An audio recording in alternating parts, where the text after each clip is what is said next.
The beginning of the end is here. As the COVID-19 vaccines start rolling out around the world, there are a lot of questions about how the vaccines are getting distributed and whether or not there are any major side effects.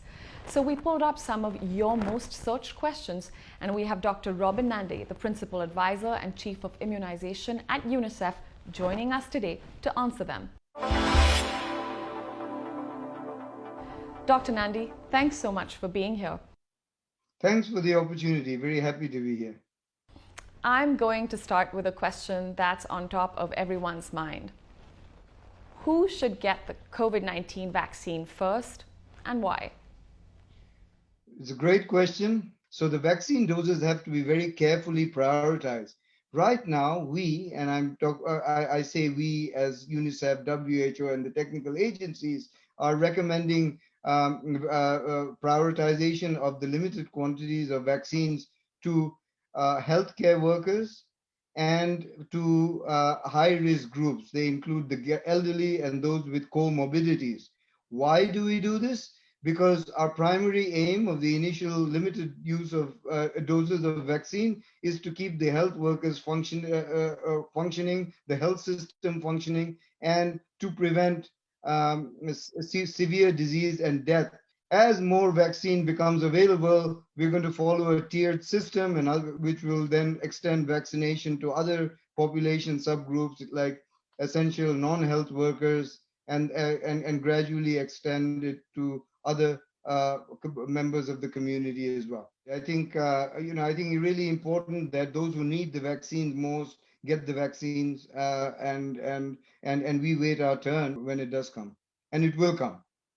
And talking about when our turn does come, the other question that everyone's searching online is it's about the safety of the COVID-19 vaccine. Is the vaccine safe? Well, what I want to say to all our viewers is that for vaccines, we have some of the most robust standards and criteria to determine whether a vaccine is ready for widespread use. There are protocols within pharmaceutical industry overseen by WHO, the World Health Organization, and there are a number of independent vaccine safety bodies that are looking at the data. These all form the opinion of independent regulatory authorities like the FDA in the case of the United States. So all sorts of safety data are considered before making a determination on whether a vaccine is safe for use. For a new vaccine, some of the protocols remain the same. And clinical trials, the aim of the clinical trials is to look at two things: the efficacy of the vaccine, i.e. whether it works, and the safety of the vaccine, so to ensure that it doesn't do any harm to the recipients.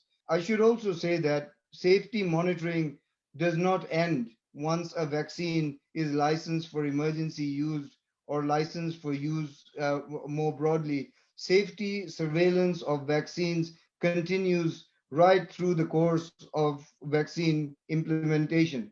That's great. So it's constantly reviewed, and you're saying that science has not been compromised for speed, so everyone should make note of that. The next question is about the side effects of the COVID-19 vaccine. Are there any major concerns?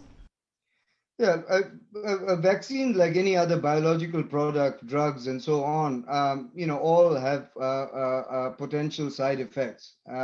However, in the case of COVID-19 vaccines, through the course of the clinical trials, we have not seen any high frequency of any dangerous side effects that we are concerned about. Obviously, we will continue to monitor side effects. The common side effects that we are seeing are rather temporary. They include swelling at the site of the injection, a little bit of pain, things that can be controlled with paracetamol or Tylenol. And in some cases, people experience a little bit of fatigue and weakness for a couple of days. And a question that's come from parents who are searching for answers about this around the world. Will children get the COVID-19 vaccine? In the initial vaccine trials, very few trials included children. So we do not have efficacy and safety data on children. That's going to emerge as we roll out the vaccine among the elderly and among health workers. Vaccine trials will continue to assess the impact of the vaccine. And the last question, Dr. Nandi, is from women who are breastfeeding or pregnant. The question is whether they can get the COVID-19 vaccine. At this stage, we don't see any warning signs to prevent vaccine use among women who are breastfeeding, because some of the advanced vaccine candidates are not live viral vaccines. They use different platforms. They are the mRNA vaccines, so not a live substance. So we don't see too many contraindications to use in breastfeeding women. In terms of pregnancy, again, we don't expect any negative impact, but this is an area that we are still learning. Okay, so more like a wait and watch for women who are breastfeeding or pregnant, but so far it's looking promising too. And I think it will also be depend on the level of risk. If they're a frontline health worker with huge exposure, then you've got to make the trade-off and the risk benefit. But if you're not at high risk of infection, it changes your decision making. Well, that was really helpful. Thank you so much, Dr. Nandi, for taking the time to be here, for joining us today to answer the most burning questions online about the COVID-19 vaccines.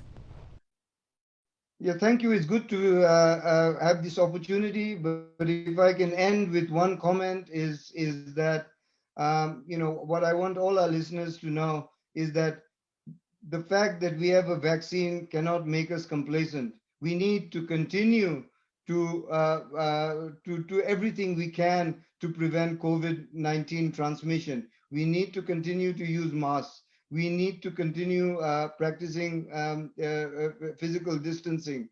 We need to continue washing our hands. A vaccine cannot make us complacent, and vaccine goes along with all these other measures and not at the cost of any of these others. That's a great note to end on. Don't forget, mask up and stay safe. Thanks so much again, Dr. Nandi. Thank you. I hope all of you watching found this information helpful. Let us know in the comment section below.